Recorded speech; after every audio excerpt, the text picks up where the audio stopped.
welcome back. We start with our second technical session. Some psychologists believe average attention span of a student is around 10 to 15 minutes.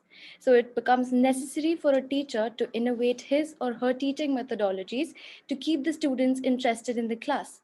Our second technical session is aimed to bring to you the variety of methods that can be used to enhance the teaching learning experience.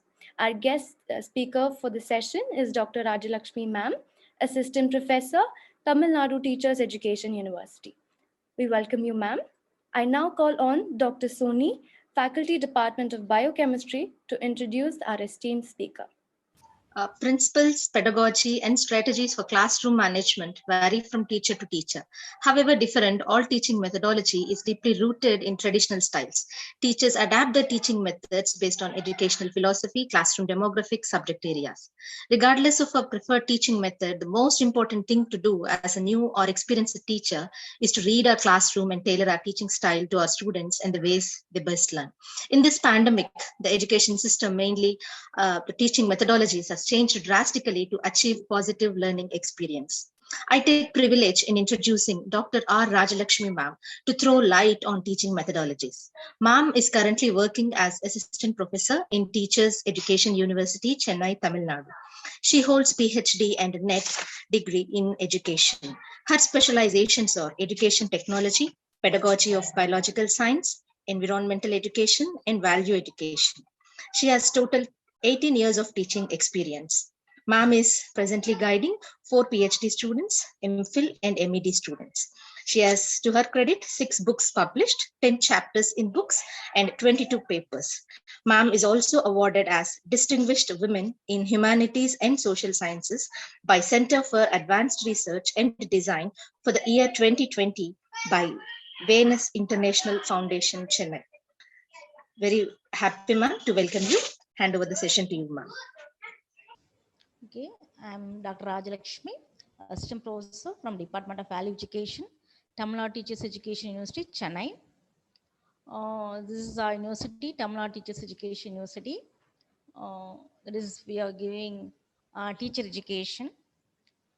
That is, the university is having 6 departments. That is Department of Pedagogical Sciences, Department of Value Education, Department of Educational Psychology, Department of Educational Technology, Department of Curriculum Planning and Evaluation, and Department of Education Planning and Administration. We are offering programs like MEd, MPhil, and PhD. And there are around 638 colleges affiliated to our institution. Okay, that's all about our university. Let us start the topic. This methods of teaching. My topic is methods of teaching. Okay, let us discuss about the different methods which are available for teaching. Okay, this education is preparing for complete living. This is the words of Herbert Spencer. It is education is nothing but assimilation of general ideas which could be applied in life. Okay, so the teaching profession has successfully faced so many challenges and transformation and adapted recent technological innovations also. All these developments help the teaching community to regain a high status in the academic campuses worldwide. So the principles of learning and teaching are the tools to a teacher to teach. The principles of learning and teaching are the tools available to a teacher to teach in a classroom or through online. So the successful teaching needs systematic planning and execution. The term teaching method itself covers the overall standards, instruction strategies, and the process that a teacher follows in the classroom. Okay. The basic aim of teaching any subject is to bring about desired changes in the behavior of the student. The change in behavior of the child will be indicated through children's capacity of learning effectively, that is learning the concept, ideas, etc. This is only possible by adapting various methods of teaching, and it should be a proper method of teaching. Okay. Different teaching methods are available, which are evolved over the years, and new teaching methods are invented as times goes on. We cannot say that one method is better than the other. It differs based on the kind of students and also from situation to situation Okay, there are many effective and efficient methods that the teacher can adapt. The teacher cannot utilize any method to any type of student or any environment.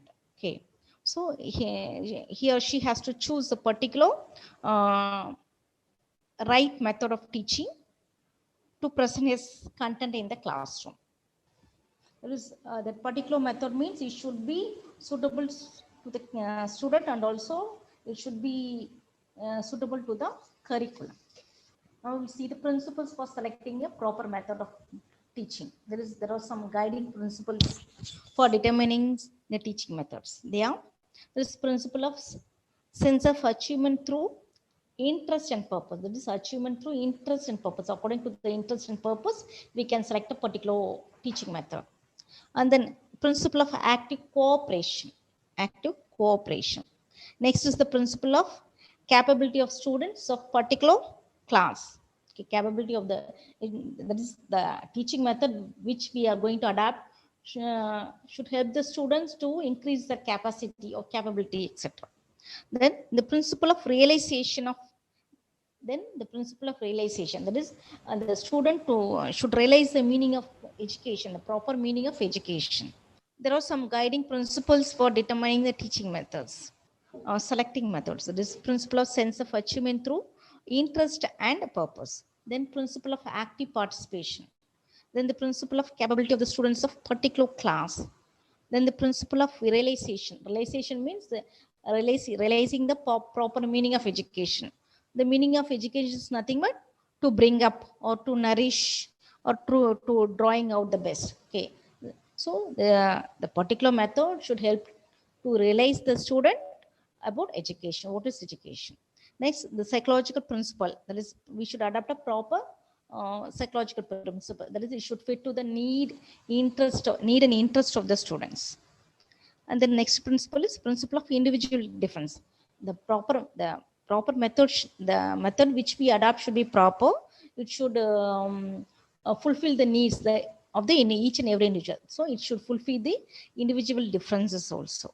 That is, it should fulfill the different potentialities of the students. Should fulfill the potentiality of all the students who are in the class. Okay, these are some of the guiding principles for selecting a proper teaching method. Okay, next come to the methods of teaching. There are many methods, but particularly we can classify this method into two types. That is teacher-centered method and student-centered method. We'll see what is teacher-centered method. Okay, as the name itself shows that it's a teacher-centered one. The teachers plays a major role. The students are seen as a passive listeners and they don't have any active participation or any role in teacher-centered method. Okay, the teacher imparts knowledge through direct instruction. And the students take notes or they will gain information, etc. There won't be much interaction between the teacher and the student. Okay, this is a usual method. Normally we adapt in our classroom, and the results will be evaluated through exams, tests, etc. The teaching environment is very much formalized, and teacher occupies a central position. This type of teaching method focuses on telling, memorizing, grasping more and more information, that is factual information only. This type of teaching method the student's participation is very limited. In this method, student participation is very limited. That is, they may ask question, etc. That's all. They will clarify the doubts. They directly ask question, etc. The teacher is the center of process that goes on in the classroom. So the main focus in this method is teacher. Teacher will select a topic. He will impart his knowledge, focusing on some factual information of a particular topic, etc. There is some very limited interaction between the teacher and the student. Okay, this is the teacher-centered method.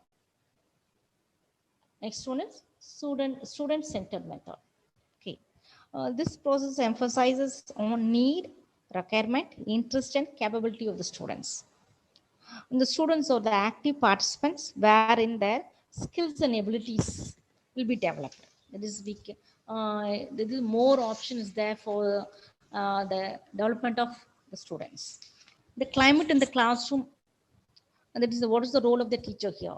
The teacher should provide a conducive classroom climate and it should be flexible. Okay. In this method, the students are able or seen as capable individuals. And the teacher act as a guide, friend, and philosopher. Teacher merely act as a guide, friend, and philosopher. While the teacher do this here, the teacher are given equal importance, and then they will be given opportunities to share their ideas, views, etc., and it will help to improve their capabilities, their skills, etc. Till now we have seen what is a student-centered method and what is teacher-centered method. Now we'll see the types, okay, different types of teacher-centered method and student-centered method. This is the teacher-centered method. First we will see the teacher-centered method. There are so many types in this. There is lecture method, demonstration method, lecture come demonstration, and then team teaching. These are some of the teacher-centered method. We will see all these things one by one.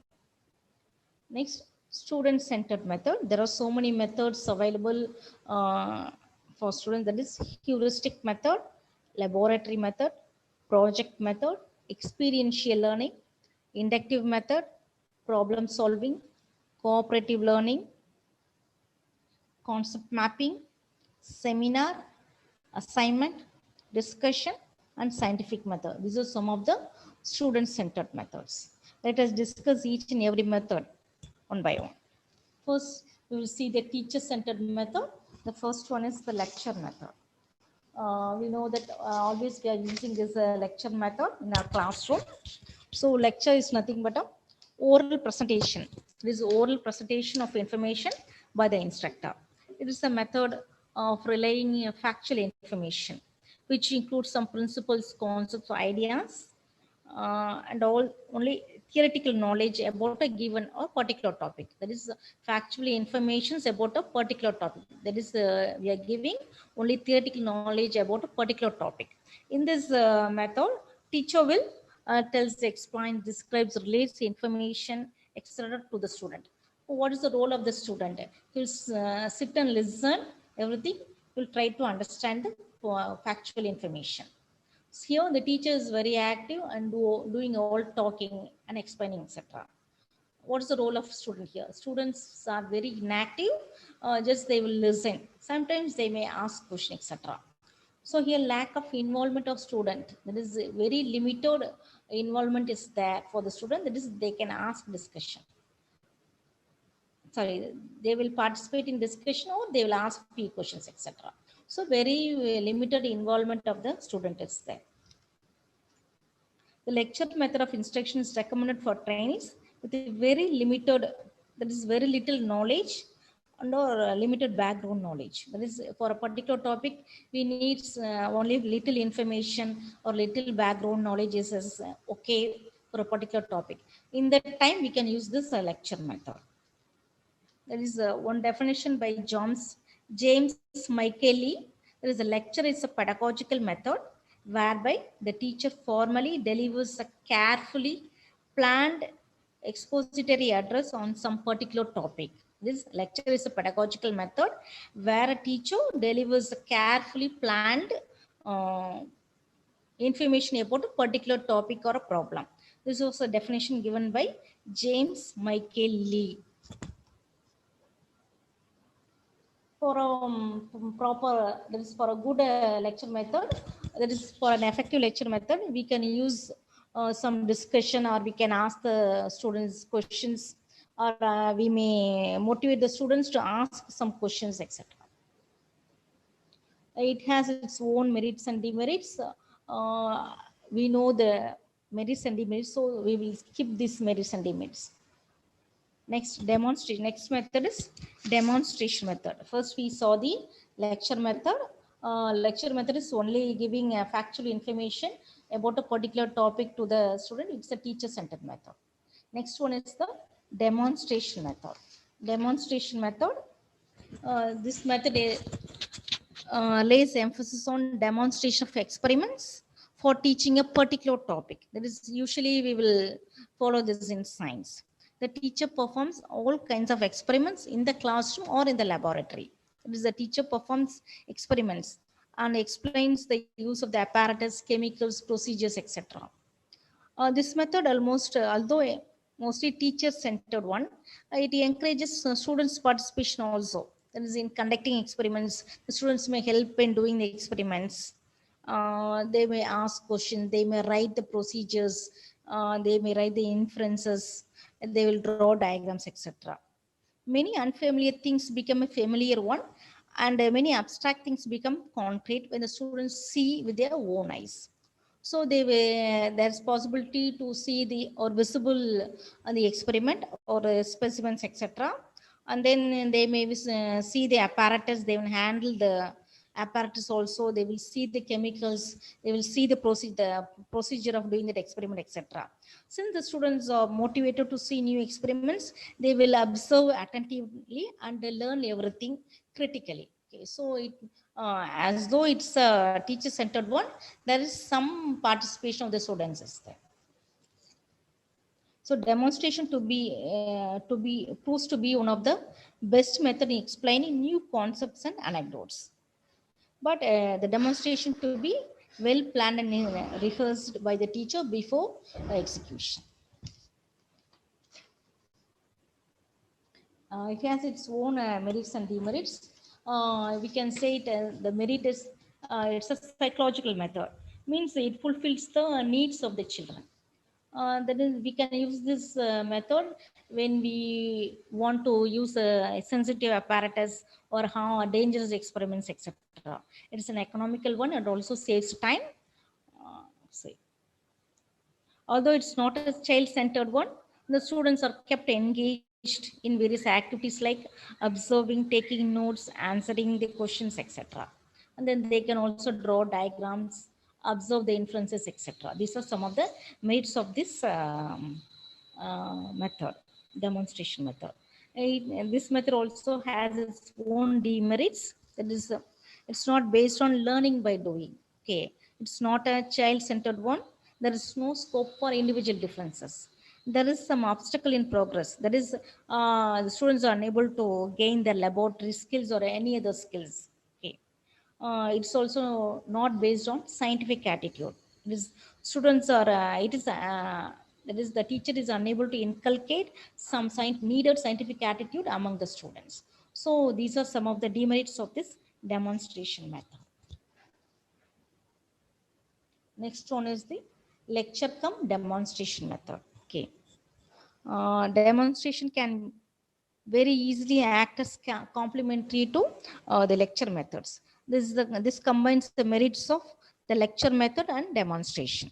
It's difficult to talk about things with the people have to imagine. Okay, it is in the time when the teacher can adopt this demonstration along with her lecture. So when the student observe the demonstration, they will try to grasp the procedure, chemicals, specimens, or they can draw the inferences by seeing. They can ask the question from the teacher itself. So the lecture cum demonstration method is which combines both lecturing and also demonstrating the the procedure or etc. experiment, etc. This method proves to be one of the best method in explaining new concepts and anecdotes. But the demonstration ought to be well planned by the teacher before execution. This method helps to visualize the related concepts. That is, it encourages the active participation of the students also. So this method can be one of the best method. The next one is the team teaching. This is also a teacher-centered method of teaching. This team teaching is also called as a cooperative teaching. This is the recent idea in the field of education. In team teaching, two or more teachers make a plan of the subject, cooperatively carry it out, and always evaluate its effect on the students periodically. That is, two or more teachers plan a subject, a particular topic, or different topics in a particular subject, or even they can teach different subjects also. So they will plan and execute in a proper way. That is, now we see the definition for this team teaching. Okay, This is an instructional teaching is nothing but an instructional situation where two or more teachers possessing complementary teaching skill. That is complementary teaching. They are different teaching skills. Each and every teacher will have different skills. So an instruction situation where two or more teachers possessing complementary teaching skills cooperatively plan and implement the instruction for a single group of students using flexible scheduling and grouping techniques to meet the particular instruction. That is a group of teachers who are more teachers who are having some complementary or different teaching skills. They will cooperatively plan and implement a particular instruction to a group of students, single group of students. Okay, this is called as team teaching. Now we'll see the purpose of team teaching. Team teaching offers an opportunity for better education to a large group of students. For a large group of students, we can use this method of teaching.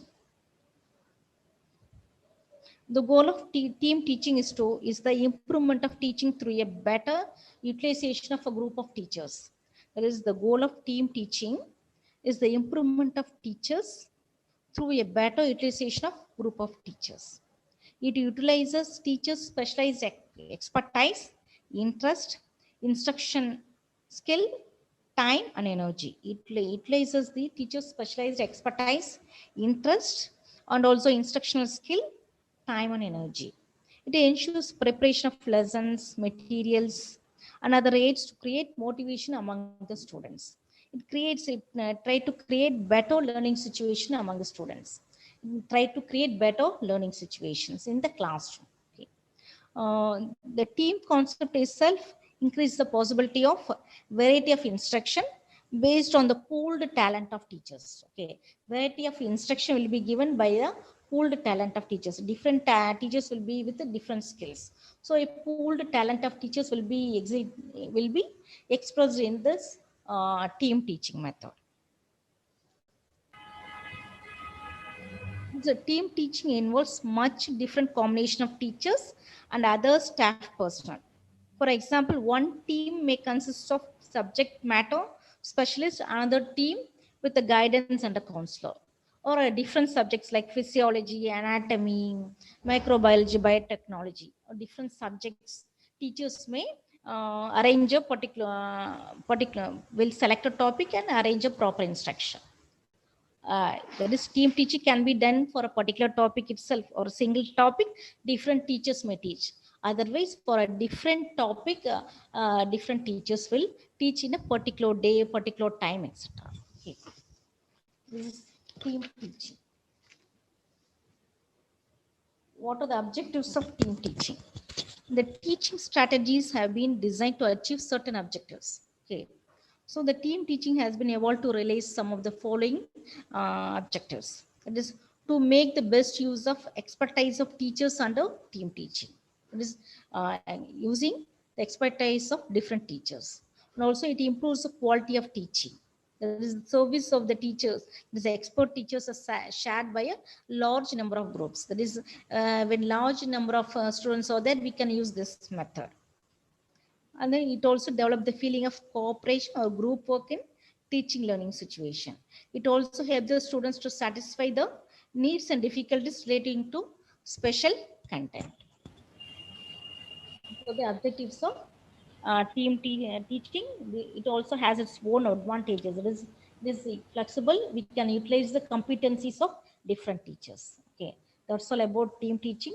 Till now, we have seen the different types of teacher-centered method. That is lecture method, lecture cum demonstration method, then demonstration method, then team teaching. These are the types of teacher-centered method. Ma'am, I'm sorry to disturb you. Yes. Can you come a little closer because the mic, you're not able to hear properly. Next one is the heuristic method. Is it audible now? Is it okay? Yes, ma'am. Okay. Yes, ma'am. Heuristic method. Heuristic method is is a pure discovery method of learning science. Okay, this method involves the true spirit of science, that is discovery, original investigation, and inductive approach. Okay, this method is formative rather than an informative. That is, a student try to discover some new concept, idea, etc. Okay, this is a heuristic method. According to Professor Armstrong, heuristic method is a method of teaching which involves uh, placing the student as far as possible in the attitude of a discoverer.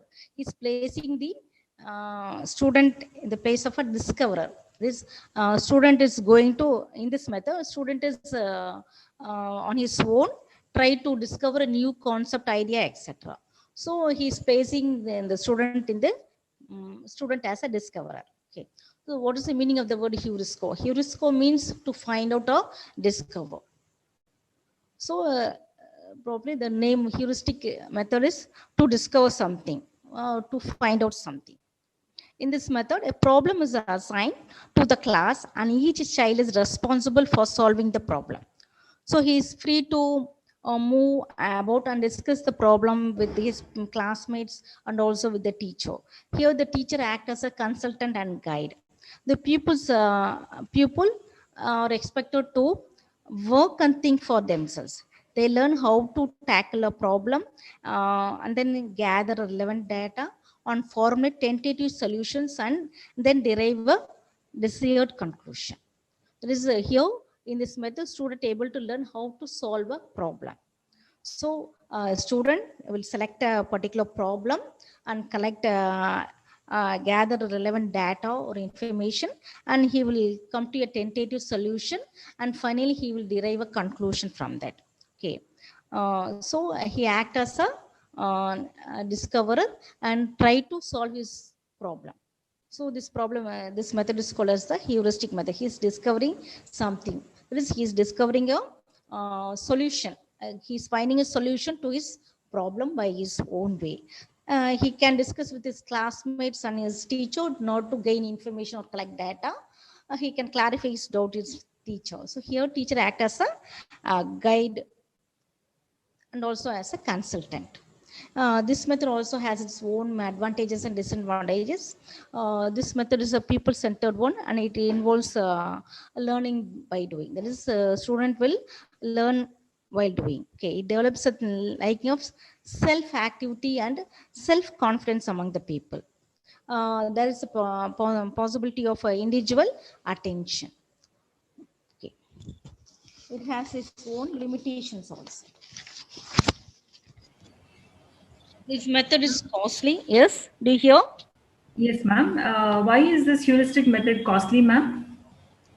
Because the student able to he can go here and there to collect data, or he had to buy some chemicals or instruments, apparatus, etc. In that time, if that he is using that, then he have to spend so much amount. It's a time-consuming method also. That is, it needs more resources to discover something. That simple method is also available, but normally in science we will it costs some. That is, it will be expensive for purchasing chemicals, instruments, apparatus, etc. But within the resources that are available in an institution, they can do. We can always do or try to, Yes. make something innovative and good. Yes, innovative. Yeah, we can do that also. We need not work on something which is very expensive or costly. Yes. Within the resources that are available. But for a particular student, even for collecting a data, for here in teacher education, for collecting data, we will give one questionnaire to each and every. We will collect data from the sample. Sorry, different samples are available. So we will give that questionnaire to that. Even taking printout, that is 100 minimum. We need 100 samples. Taking printout also will be cost. Even 5 rupees or even single 1 rupee is also there. So but for nowadays, with Google Forms being available, the responses can be collected through Google Forms without printing. So like that. Yes. available where Now, for in online teaching, it will be cost less. But in even for online teaching, he has some instrument, that is a laptop or PC. He has to, or otherwise he will use his mobile. Mobile also expensive, you know that. So this I'm talking about for chalk and talk method or for our classroom experiments. It will be less cost. For in this heuristic method, he is going to discover something. He has to collect new data. He has to do his experiment. For that, he has to but spend. accepting the kind of impact that we are going to create on the student Yes, to try to innovate something, the disadvantage or limitations that are very can be overlooked. I mean, that's what I yes, feel. yes. Maybe we can do that. That is, we are. I'm telling that it's somewhat expensive rather than other method. That's all. But it depends according to the selection of the problem, particular problem. Yes, yes, ma'am. Thank you. Okay. Next. The next method is a laboratory method. Normally in science, we will use this method. The this method is considered to be one of the best methods of teaching science, as it provides learning by doing. Okay, here students perform experiments on their own. The main difference between the demonstration method and this method is, in demonstration method, teacher will perform the experiment and the student will observe. But in this method, student will perform his own experiment under the supervision of the teacher. So unless the student performs the experiment on his own way, he will not be able to know the science really. So in this method, they may do experiments individually or in small groups and can learn by themselves. The students understand more from the real specimens than from printed pictures or diagrams, etc. So that is um, from real life situation or doing the experiments, they can learn new concepts, experiments, new informations, etc. All the students like to involve in activities. So these activities will satisfy the emotions of the students. So this will develop their thinking ability also. These activities satisfy their emotions and also help to fulfill their needs and also develops their thinking ability. So laboratory experiment is the best method of teaching science. This method also having some advantages, its own advantages, that is merits and demerits also. That is, it helps to develop the skill of drawing, skill of computation, some manipulative skills among the students. It helps to develop the scientific attitude of the students and also create interest and also creativity of the student. It helps to observe. His observation power will increase and he will observe observe and records the experiments, inferences, etc. It helps to verify the facts and principles. Okay, these are some of the advantages of this method. Then is the project method. Next is the project method. This is also a student-centered method. This method was devised by Kilpatrick, but this method was given shape by Stevenson. Okay, this is based on the philosophy of pragmatism. Pragmatism means action. That is, pragma means to act. So activity-based learning. This is activity-based learning. So this was a project method is nothing but an activity-based learning. John Dewey stresses this project method only. That is, John Dewey wanted that education should be for life and through life. So school should be a miniature society. In this method, connected facts and connected facts are developed around a central theme, which may be any matter of scientific interest. That is, a particular matter of fact can be taken, and a scientific, it may be a scientific principle, a scientific fact or scientific topic, etc. It may be the interest of according to the interest of the student also. Okay, they may select a particular topic and they will do it in a scientific way and find a solution to a particular problem. That is, by doing a particular project, a student will learn by himself. They will gain their creativity also will be improved. Now come to the definition of the term. Ma'am, in the laboratory method, what is meant by developing manipulative skills?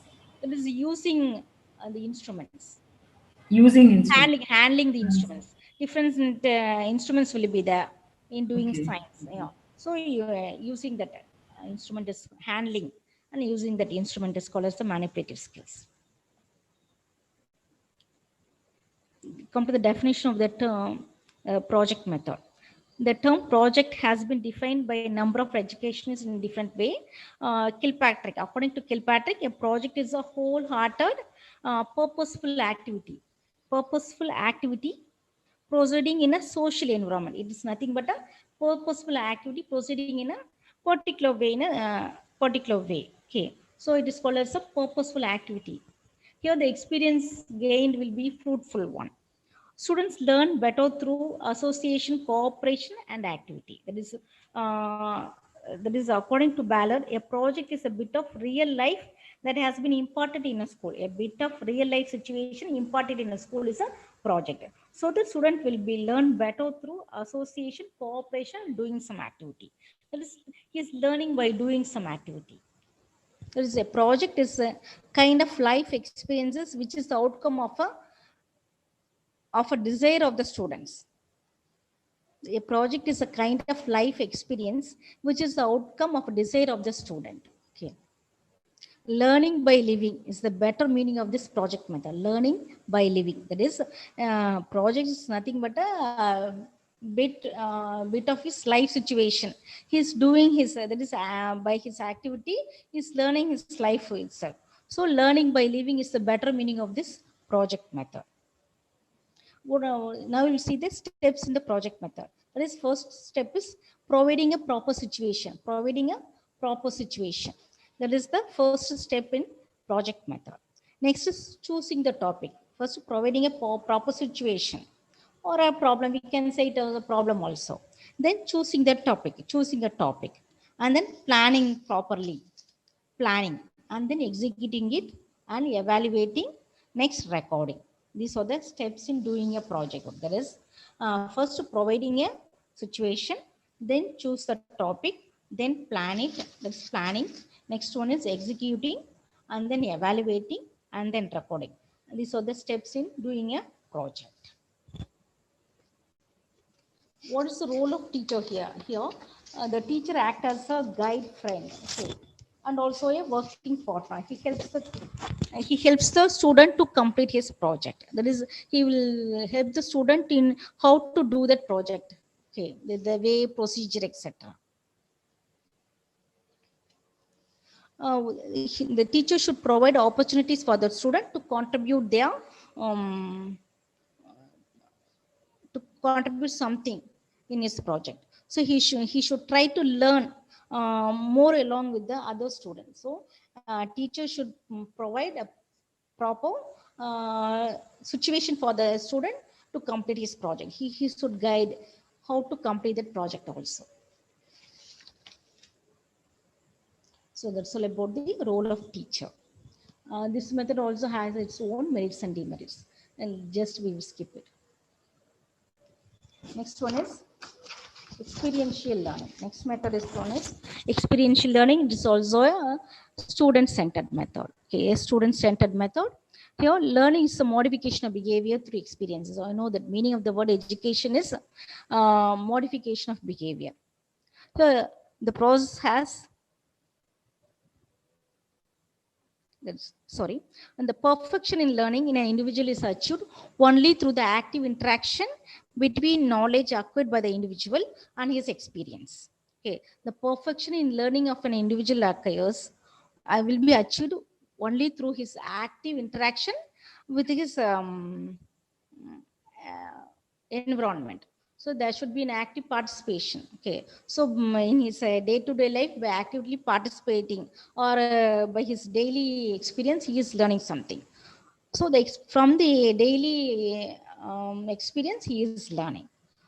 The process of learning takes place at 3 different levels, depending upon the prior experience of the learner. Here, the process of learning takes place at 3 different levels, depending upon the prior experience of the learner. That is, his intellectual ability and the presentation of the material. That is, prior experience of the learner is the intellectual ability and presentation of the material. So the process of learning takes place in this three different levels. That is prior experience of the learner, his intellectual ability, and the presentation of the materials. So the learning process can be categorized into these three levels. That is association, conceptualization, and creative self-direction. Self-direction. Okay. That is nothing but the experience. One is experience, one is intellectual ability, another one is presentation. So these three are called as the three levels. Okay. In these three levels, students learning. That is by his experience, he is learning. We can say this type of learning. There are two types of learning experience. That is, one is direct experience, another one is indirect experience. By direct experience, he is learning, and also through some indirect experience, also he is learning. What are the source for this learning experience? He can learn from his social groups, from home, from school, mass media, etc. Okay. What are the characteristics of a good learning experience? The learning experience should be directly related to the instructional objectives. It should be directly related to the instructional objectives. It should be satisfy the needs of it should cater the needs of the learner. It should be meaningful, and it should cater the and fulfill the needs of the student. It should be according to the maturity level of the learner also. Uh, it should be varied and rich in content, and it should be novel in nature. It should be related to the availability of the material and time. That is by the direct experience of the by the direct experience, the learner learns. That is in the lab, you know that normally in science, while doing experiments only, by direct experience they are learning some concept, some phenomenon, etc. That is, it will keeps in his memory. That is, it will last in his memory for longer time. So that by experience, he learns more thing rather than other method. This lecture method or a demonstration method. This experience creates an important method. It's an important student-centered method. By direct experience, he is learning more things. He is able to grasp more information and keep it in his memory for more longer time. So this is experiential method. This is also a student-centered method. Next one is the inductive method.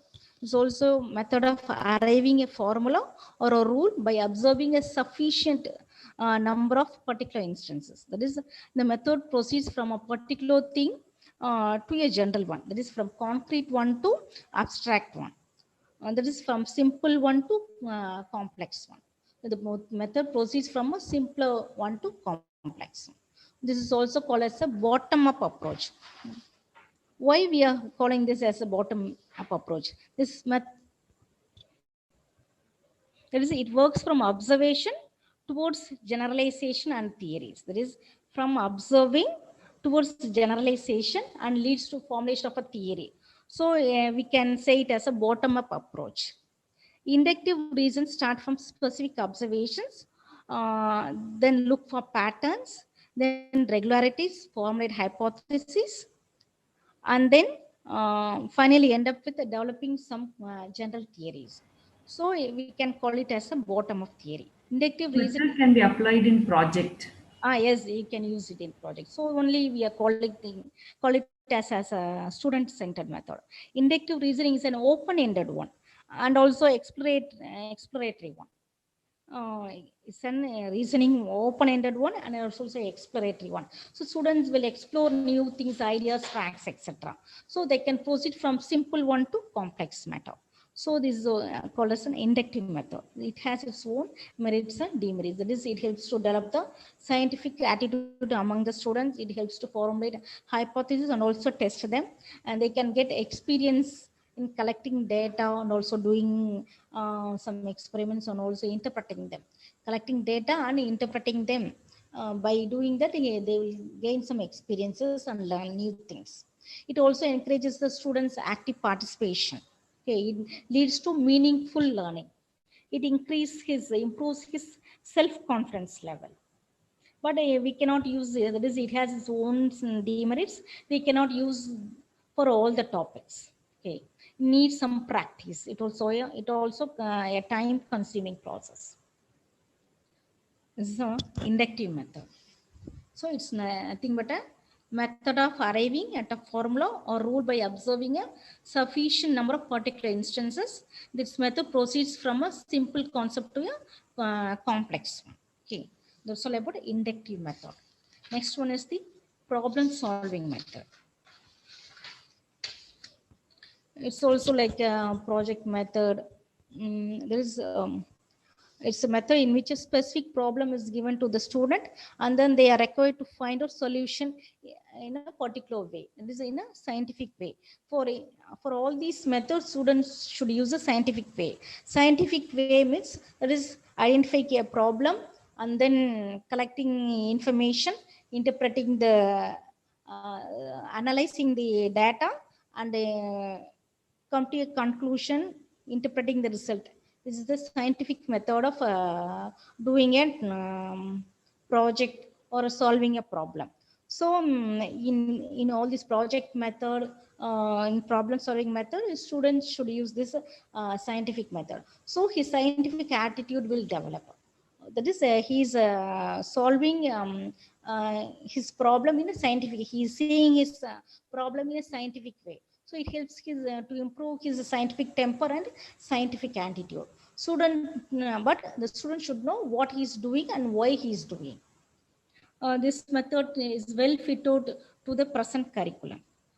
The problem should be chosen in such a way that it should be fitted well in the present curriculum. In the school to avoid some administrative difficulties, etc. School or college, it should be fitted to the present curriculum. Okay. Steps in problem solving method. This is first recognizing or identifying a particular problem and defining and interpreting the problem, collecting of data related to that problem, organizing and evaluating the data, and then come to a conclusion, and then verifying the result.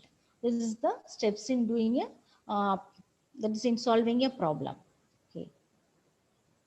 This also has its own merits and demerits. This needs some training, okay, in solving a particular problem. Here also self-confidence and scientific temper, etc. will improve. But it is difficult to execute. It's a time consuming one. It's also difficult for the teacher to arrange for the students. All the lessons or topics cannot be dealt by this method. Okay, this is project method. Next is cooperative method. Nowadays, this cooperative method is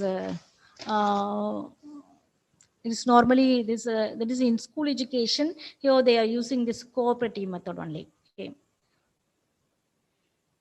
The concept of cooperative learning refers to the instructional method and technique in which students work in small groups and are rewarded in some way for performance as a group. That is, the concept of cooperative learning refers to the instruction methods and techniques in which students work in small groups. That is, they will work in a small group and also rewarded. They will be rewarded for that particular group work. Okay. This, in primary education, we are handling this cooperative method only. This students will be grouped into small groups, and different topics will be given to each groups. They will sit and they will analyze. They will complete the task by themselves. The teacher here also acts as a guide and help them to complete that task. This is one of the cooperative learning is considered as one of an important method of teaching in the present scenario. It is an educational approach which involves groups of learners working together to solve a problem, complete a task, or create a product. Here, students sit in groups. They will solve a problem or complete a task or activity, or even create or produce a new product, etc. Okay, this is cooperative learning. This learning enables both the teacher and the student to take on new roles within the classroom. This learning enables both the teacher and the student to take new roles within the classroom. Here, teacher's role is minimized. and students are free to do their work. They will sit with their peer group and share their knowledge and complete their task. In this method, each and every member of the group will work. Okay. So cooperative learning occurs in a social setup, which helps to improve the democratic values, improve and imbibe the democratic values among the student. It also helps. There is ample scope for good quality learning in this method, cooperative learning. This cooperative learning is nothing but a student sit in group. They will do a project or task or a, work in a group. They will share their ideas, information, etc. And then they will come to a proper conclusion or complete a task. So they will they will gain more knowledge and imbibe the democratic values which are prevailing in the society also. So there is this is called as a good method in giving knowledge to, that is in the younger stage, that is normally in the primary school we can use this method. It's a good method to follow in the primary education. Next is concept mapping. Next method is concept mapping. Is also another student-centered method. A concept is nothing but a sign or symbol pointing towards regularities in events or record of events. A concept is a sign or symbol pointing towards regularities in events or record of events. The concept map is a diagrammatical analysis in which terms are written in a hierarchy. They will be arranged in a hierarchical way, such that the bottom has a term which is close to the event, and all the terms are linked with each other. In a particular, there will be a particular relation between the terms. The concept map is a diagrammatical analysis in which terms are hierarchically arranged such that the bottom has a terms which are close to the event, and the terms are linked by lines of relation, and the terms are linked by lines of relation. There will be a hierarchy of arrangement between the terms. This is an innovative method of teaching which involves motivation and helps the students to think critically and also foster creativity and retain the learned concepts. That is, it helps to retain the concepts more. It lasts longer. Okay, so it's an innovative method. It helps to improve the creativity among the students. That is, it helps to facilitate the students to identify a key concept and also a relationship between the concept and interpret about that concept. Okay. This is concept mapping. Here in our primary education also, we are using this concept mapping. Normally, we know that this is a seminar method. The next assignment method. Next discussion method is there. That is a discussion method is also, it may be a group discussion or different group. Single group can sit and talk with a particular topic, or different groups will that is a topic will be assigned to different groups. Each group will sit and discuss with their own topic. Okay, this is also a cooperative method of learning. It's also a best student-centered method. Then the last one is student method. We should see this in the first itself. This scientific for teaching science. This is the best method. This is based upon the process of finding out the result of a particular problem in a particular in a number of different steps. That is, we are telling previously, scientific way. That is finding solution to a particular problem in a series of steps. That is called as a scientific method. Basically, a scientific method is a problem solving method. It's a method of solving problem in a scientific way. The students once trained in this method will easily solve a problem in his own way. So scientific method consists of systematic observation, classification of data, collection and classification of data, and interpretation of data. And then finally, they will come to a conclusion. So they will analyze the problem in a systematic way. So this is called as a scientific method. So recently, so many other new techniques are there. Flipped learning, blended learning. Previously, we have used. Now the online learning, collaborative learning is used by the present teacher. That is normally now we are using this online learning teaching. Previously, it is called as a e-learning. Now you use it in the concept of online learning, online teaching and learning is best used in this present scenario. That's flipped classroom, blended learning. Flipped classroom means a particular topic is given to the student. He will sit and collect data, information, everything in the home, and then the discussion will be done in the classroom. So we come to the conclusion.